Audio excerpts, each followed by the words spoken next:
found myself in the woods a lot as a kid. It was my escape from all the chaos. Well, I should have stayed in those woods. But I hit my adolescence, the hormones kicked in, I found something called alcohol.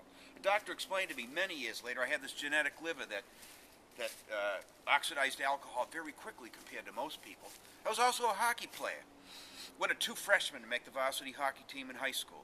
Now that's an interesting combination. Hockey stick in one hand, whiskey bottle in the other. By the time I was 17, it took me so far down in that deep dark hole, well, I tried to end it all. They brought me back to life. It took me 5 years to get out of high school and graduated in 1968, the worst year in American history. Ripped this country's guts right out. Millions of kids ran to drugs for the first time. We've never recovered from that year.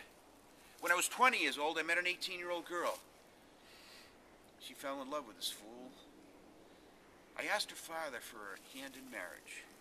And there I was, sitting there with my long hair, my beard, my Davy Crockett fringe jacket, in the middle of the Vietnam mess, talking to Brigadier General John W. Antonelli, USMC.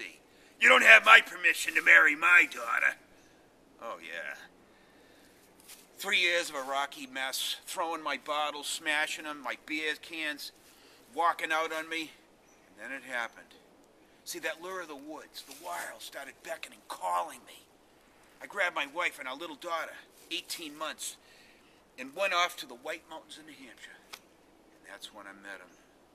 He was a strange character. Everyone avoided, kind of a mysterious guy with long hair and a beard, didn't say much. He was one of the first pioneers to ever hike the wilderness from Georgia to Maine. I couldn't do it now. I had a wife and a kid, plus I was shaped like a beer cake with arms and legs coming out of it. But he lit a fire in me. I went back to school, got my master's degree. 5 years nights I went to school. I ended up in a troubled city as a health educator and a track coach that's been on the national news. Gangs and drugs. Brockton, Massachusetts. It took me 33 years to make it down to Georgia, to hike that 2,200 miles from Georgia to Maine.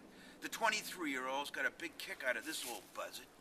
My passion now is to help as many of our confused, angry, sad, rebellious kids as I can to reach their own dreams and happiness and fulfillment in life, and bring our kids back to the natural environment which has been taken from them, stolen,